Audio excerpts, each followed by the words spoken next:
Bom dia, Mário. Bom dia, Renata. Bom dia, ouvinte da Rádio Cidade. Nós estamos aqui hoje para falar sobre leitura. A leitura é algo de fundamental importância dentro do processo de aprendizado, porque ela vai fazer com que a visão do aluno de mundo, o seu nível de compreensão, ele seja bastante ampliado. Portanto, ler vai fazer com que exista um desenvolvimento cognitivo, de raciocínio abstrato, de imaginação, aumenta-se a capacidade crítica. Além de tudo, ler também é muito divertido. Agora, por exemplo, no período de férias ou de recesso, dependendo da escola, que nós estejamos falando, é muito importante que os pais, eles ajudem os seus filhos com essa passagem do tempo de uma forma prazerosa.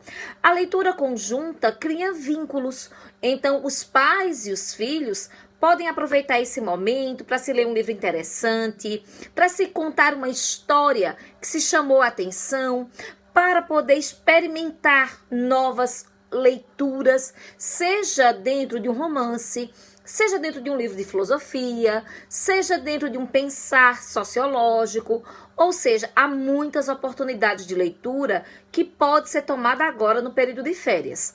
Mas a leitura não só é férias, a leitura tem que estar ali lado a lado com o processo de desenvolvimento escolar. E essa semana nós tivemos uma novidade muito boa, Mário, Renata e ouvintes da Rádio Cidade. Nós tivemos, a sanção da Lei 14.407 pelo presidente da República, e essa lei, ela é uma lei que vai modificar a nossa Lei de Diretrizes e Bases da Educação, a LDB, que é a Lei 9.394 de 96. O que é a LDB? A LDB é a lei que regula como é que se dá a educação no Brasil, porque em colunas anteriores nós já verificamos que a responsabilidade da educação básica brasileira é do governo federal, dos estados e dos municípios. Essa divisão, ela não pode ser solta. E é exatamente o Ministério da Educação que termina sendo o grande articulador, onde se estabelece as políticas públicas sobre a educação, o diálogo, a escolha dos livros didáticos, vai ser tudo isso capitaneado aí pelo MEC, com a participação ativa dos estados e dos municípios através das suas secretarias de educação. A lei agora que foi sancionada essa semana, a 14.407, ela vai regulamentar a leitura na sala de aula, a leitura fazendo parte do processo de educação básica. E aí existem outros atores, que passam a ser muito importantes nesse processo, como quem? Como o bibliotecário, como o próprio, o próprio conselho escolar, porque há muitas escolas que têm esse conselho escolar, seja na condição de nome de conselho de pais, ou seja de conselho relacionado com a comunidade, em que se possa perceber qual é o acervo de leitura daquela escola e conjuntamente com os professores, bibliotecário, professores e conselho escolar, além da coordenação da escola, todo o processo de supervisão e de gestão escolar como um todo, que se possa incluir essas leituras dentro de sala de aula. Mas espera aí, será que cabe leitura, por exemplo, no ensino de ciências exatas? Claro que cabe. No ensino de ciências exatas, você pode problematizar uma situação. E essa problemática pode ser um livro que se tenha lido nas aulas de português, na aula de história, por exemplo. Então, esse processo de interligação é muito importante para que os alunos possam significar, através da leitura, as situações cotidianas. E isso vai acontecer de uma forma muito mais leve, muito mais tranquila e muito mais prazerosa. Então, ler é sempre muito bom.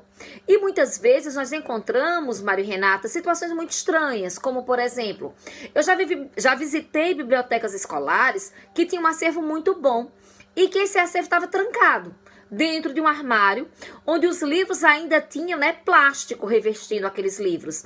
E a desculpa do professor, que era um professor readaptado, que estava tomando conta daquelas obras, era a seguinte, é que se desse aquelas obras para os alunos, eles iam estragar. Bem, gente, o processo de pegar no livro, vai fazer com que exista um desgaste natural. Mas é muito importante aproveitar esses momentos para fazer com que o aluno saiba que é necessário que ele cuide do acervo da escola, e que ele é responsável, por fazer aquela leitura de forma a devolver o livro da forma mais, com maior zelo possível. Então, isso também faz parte do processo da educação. Educação não só é conteúdo, educação também é educação cidadã, educação para a responsabilidade, educação também é uma discussão formativa do ponto de vista ético. Então é muito importante que os acervos estejam à disposição dos alunos, que os professores junto com a comunidade escolar consiga dialogar sobre que livros precisam ter dentro desse acervo, que esse acervo seja renovado e que se possa fazer campanhas, né, de doação para aumento de acervo, de poder levar esses livros para casa, né, com prazos que possam ser estendidos e de compartilhamento de ideias. Compartilhamento através de grupos de leitura, compartilhamento através de grupos de contação de histórias, compartilhamentos através da interpretação do aluno acerca daquilo que ele leu. E assim a leitura com certeza será algo extremamente relevante e prazeroso. Portanto, essa lei é muito boa, mas ela precisa ser posta em prática. O fato de uma lei existir não garante efetivamente direitos. É preciso que nós façamos com que esses direitos aconteçam. Assim, desejo um bom final de semana a todos os ouvintes da Rádio Cidade, a você, Maria Renata, a vocês, né? E que possam, de fato, ler mais, porque a leitura é sempre muito boa, muito construtiva e desperta em nós realidades que muitas vezes passou despercebido dentro do nosso cotidiano.